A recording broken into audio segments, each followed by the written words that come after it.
Como bien recordamos, el año pasado, el año 2023, fue declarado por esta Junta como Año de la Democracia. Tuvimos oportunidad en ese año de recordar, interpelar, organizar debates vinculados todos a los 50 años del golpe de Estado. Honrar la democracia de múltiples maneras, así como condenar sistemáticamente lo que había sido el terrorismo de Estado y el oscuro tiempo que vivimos en el Uruguay desde el 27 de junio del 73, que desparramó terror, sangre, miedo, censura y amenazas de todo tipo sobre la población uruguaya. Y entre tantas razones nos motivó también la necesidad de conocer más aún sobre nuestro pasado para aprender y para no repetir, para que nada hubiera sido en vano, para que de una vez y para siempre la memoria arroje verdad y justicia, porque no hay sociedad en convivencia sin libertad, sin democracia y sin justicia. Hoy, a pocos días de haberse cumplido también 50 años de otro sablazo, de otro golpe en aquel oscuro periodo de nuestra historia, volvemos a traer el tema para recordar, para no repetir, el infame asesinato bajo tortura de una joven estudiante coloniense de tan solo 24 años llamada Nibia Sabarzagaray. Yo no conocía a Nibia personalmente, pero sin embargo, y gracias a tantos relatos, testimonios, homenajes, amor por ella compartido con todos sus amigos y amigas, es que hoy, con cierto pudor, con extremo respeto, pero también con orgullo, nos atrevemos desde aquí a imaginarla, a sentir que está con nosotros en cada joven, sobre todo en cada uno de los jóvenes y las jóvenes que acá me acompañan, y en cada una de sus amigas y amigos que aún viven y nos permiten poner en ella un homenaje a toda aquella banda inquebrantable de jóvenes, de luchadores, de luchadoras, de soñadores, a quienes les debemos incluso la posibilidad de estar hoy aquí hablando sobre Nibia, gozando de libertades que de no haber sido por ella y por tantas Nibias no podríamos estar viviendo. Me permito decir estas palabras para homenajearla, pero también para que ninguna Nibia quede en el olvido, para que quede claro que su vida y su lucha no fueron en vano. Y también para que estas nuevas generaciones, que tampoco la conocieron y que afortunadamente no vivieron quizás el horror de aquellos tiempos, sepan que si hoy estamos aquí, en esta casa, donde representamos a la ciudadanía, a la democracia, es porque hubo Nibias y hubo pueblo, y hubo amigas y hubo amigos, y aquí hay algunos, que una y otra vez reclamó, caminó y sigue trabajando para que nunca más terrorismo de Estado sea una realidad. Nibia hoy tendría 74 años, nació el 10 de septiembre de 1949. Mucho tiempo, demasiado tiempo robado para una vida que pudo y debió haber sido tan feliz y valiosa como la de cualquiera de nosotros hoy aquí. Nibia, la chinita, como le decían sus amistades, había nacido en un hogar proletario, en un hogar pobre, en Colonia suiza, en septiembre de 1950, como proletario del hogar, como su padre, que había sido despedido de Campomar luego de la huelga general contra el golpe de Estado del 73. En el marco de ese hogar, sin duda, era doble el sacrificio que había que hacer para estudiar, y ni que hablar para trasladarse a Montevideo para poder concretar su carrera de profesora de literatura en el Instituto de Profesores Artigas.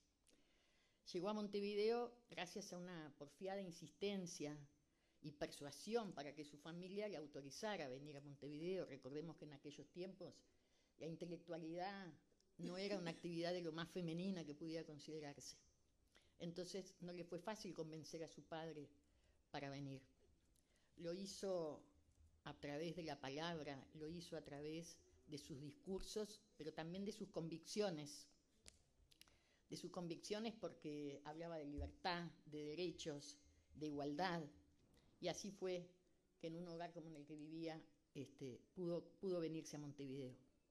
Todo con un discurso enmarcado en frescura y convicción de una juventud y una sonrisa que reiteradamente todos los que la conocieron recuerdan. Aquella gurisa arrancó hacia Montevideo con un sencillo atado de ropa y había contado con el apoyo moral de una abuela, de su abuela, que la crió junto a sus 2 hermanas y a su hermano menor, porque la madre de Nibia murió cuando ese hermano menor nació. Una abuela que domina con un aire matriarcal y un olor a leche agria, como aparece en los cuentos de Nibia cuando la describe. La muchacha de la sonrisa blanca y ancha, alta, desgarbada, linda, como joven enamorada que camina del brazo de su novio, no imaginaba siquiera que existía tanta injusticia, tan enorme y cruel como la injusticia social contra la que ella misma estaba luchando.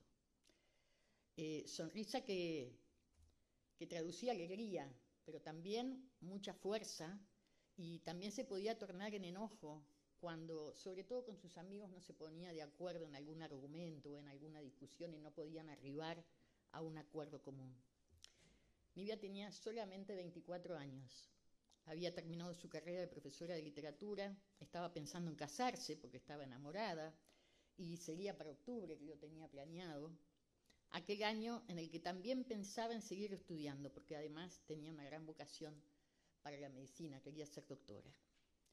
Vivía en ese momento en una habitación del hogar de hijos de obreros de Campomar, donde había trabajado su padre, y aquel 29 de junio de 1974, fecha que hoy, con algunos días de atraso, estamos recordando, de a 3 aparecieron, como quien va por una delincuente peligrosa, y utilizando la noche, a la 1 de la madrugada, irrumpieron, golpearon, revolvieron, hurgaron, hasta las 3 de la mañana para luego arrastrarla al cuartel de Casaballe y Petrarca, cuyo jefe era el teniente coronel Chalanza. El interrogatorio duró, más duro, la parte más dura, estuvo a cargo de Miguel Dalmao, que fue finalmente procesado en el año 2010 por el asesinato de Nibia. La asesinaron, la mataron utilizando recursos del submarino Seco. En 10 horas, solo 10 horas de apresada, y le atraparon la cabeza con una bolsa, y así en seco, procurando obtener respuestas que nunca obtendrían. La torturaron hasta dejarla yaciendo en su celda, ya que nunca más se pudo levantar. En su intento por respirar aire, con su cabeza metida en una bolsa seca, le dio un paro cardíaco que terminó con su vida. Y así también adujeron luego, con la misma cobardía con la que la mataron, que Nibia se había suicidado. Qué canallada. 10 horas solamente para que avisaran a la pensión y a sus familiares de Nueva Albesia que se debía retirar el cadáver de Nibia del hospital militar, a donde ya había llegado sin vida. Mintieron, como lo hacían diariamente, como siguieron mintiendo, como aún algunos mienten ahora, pero finalmente la verdad se pudo saber. Muchas décadas pasaron, nada menos que el doctor Mautone fue responsable de firmar una partida de defunción aduciendo la muerte a suicidio por ahorcamiento. Ni siquiera permitieron que se realizara una segunda autopsia. Todo controlaban, todo se sabía, el gran hermano del terror estaba en todas partes. Pero la resistencia y la valentía, el amor a la libertad y a la justicia, hicieron que varias personas, entre ellas a destacar el doctor Marcos Carámbula junto a familiares, fueran quienes abrieron el cajón para ver las condiciones en que se encontraba, y luego se corroboraron con un médico forense, grado 5, nada menos que el doctor Julio Arzuaga, para confirmar su causa de muerte. Se jugaban la vida haciendo eso, se jugaban la libertad, y vaya si esas acciones fueron de peso para luego poder determinar el caso ante la justicia.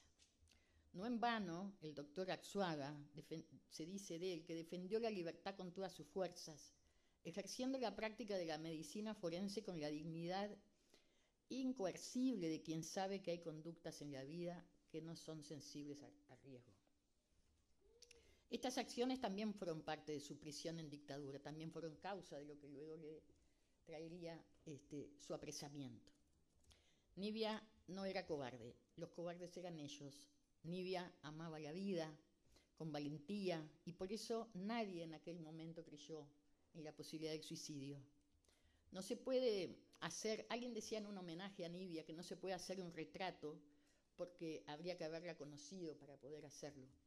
Sin embargo, yo diría que hay retratos dibujados con palabras escritas por ella misma o escritas por otras personas que nos permiten imaginarla sin mayores dificultades. Como por ejemplo es el caso de una amiga muy cercana que ingresó al IPA con ella, una colega, una camarada también en la Unión de Juventudes Comunistas, que nos cuenta su recuerdo vivo y permanente sobre Nibia y explica de alguna manera su sentimiento de por qué seguir homenajeándola, por qué seguir recordándola, por qué seguir reclamando por verdad, memoria y justicia para Nibia y para todas. Y ella dice, bueno, por la nobleza de su persona, la fuerza de sus convicciones, así es que se empeñó en estudiar, así encaró sus compromisos, su amistad, así puso su inteligencia al servicio de quien la necesitara. Su vida se terminó muy temprano y dejó marcas en los más cercanos.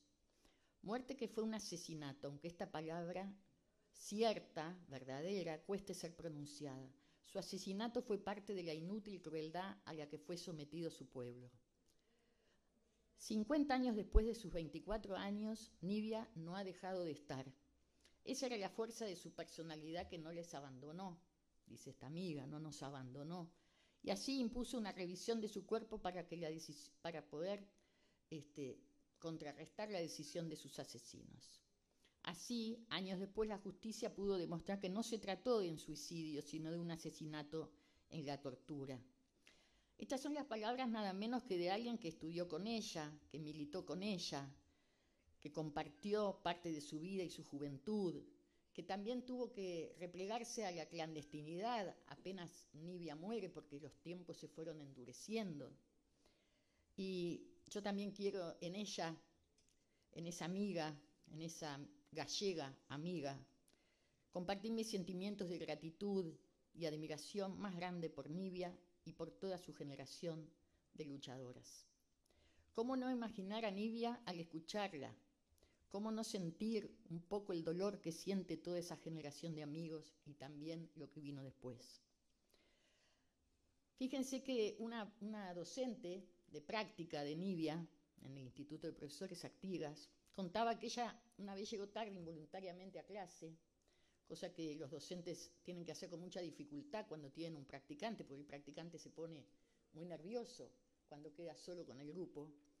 Y a pesar de todo su esfuerzo, llegaba tarde y se encuentra cuando abre la puerta del salón a Nibia, jovenzuela, comenzando su práctica docente, recostada en un pupitre con el grupo totalmente controlado en materia disciplinar o tradicionalmente disciplinar, como se dice, y escuchando atentamente sus palabras. Otro de sus profesores, ante la noticia de su muerte, de su asesinato, no pudo menos que exclamar con estupor, ¿acaso me están diciendo que mataron a aquella excelente estudiante que dio tan maravillosa clase sobre Shakespeare? Nibia fue asesinada con odio y por odio, un odio cobarde, mentiroso, que ni siquiera se admite como tal, pero que más temprano que tarde fue desenmascarado y personificado en los tantos ejecutores del terrorismo de Estado y en tantos silencios cómplices que aún defienden la mentira. Pero bueno, Nibia era sagaz, inteligente y escritora prometedora. Por eso nos permitimos compartir aquí una parte bien breve de sus relatos para conocerla y comprenderla mejor. Decía Nibia respecto a uno de sus retornos a su pueblo natal, porque vivía acá y se trasladaba eventualmente a su pueblo. Y decía, siempre es muy difícil escribir de lo nuestro. Mi casa, mis hermanos, mis amigos, mi campo, mi casa. He vuelto a mi casa. Nunca me fui del todo, pero la fui perdiendo de a pedazos entre los autos de 18, las luces de los semáforos, los escalones del IPA y las moscas del Zavara. Un día yo soñé que mi casa estaría así. Yo no sé si no estoy soñando todavía. Uno la ve de lejos, desde una altura del camino, y parece la misma. El mismo techo rojo, las mismas paredes amarillas, manchadas de musgo gris, verde, azul, y el tanque de agua colgado de una torre de molino, sin rueda de molino. Nadie más vive allí. Ella que escupía gente por puertas y ventanas, como bomba aspirante impelente, como corazón palpitante que ahora no tiene a nadie. Sin embargo, es más misteriosa y más mía, solo mía, porque yo y ella estamos solas. Y así sigue el relato, pero de alguna manera da cuenta de su riqueza y de su sentir para describir las cosas, para describir sentires y también su lejanía de su pueblo. No sobrarán nunca homenajes ni recuerdos para que el presente y el futuro se sigan construyendo con dignidad y con valentía. Nibia cuenta con una calle que lleva su nombre en Colonia, con placa recordatoria, con homenajes varios, y yo estoy segura que en breve esta Junta también podrá aprobar la realización del homenaje que se merece. Queremos agradecer especialmente a sus amigas y amigos que también nos han transmitido el legado que reafirma hoy nuestra convicción de lucha para que la memoria, la verdad y la justicia sean realidad completa. Nibia fue parte de una generación de valientes que ya desde aquellas horas de terror no se resignó a que su muerte quedara impune. Y por eso, desde el primer momento, hicieron homenajes, lo reclamaron, pelearon por su vida, pelearon por su dignidad y por su memoria.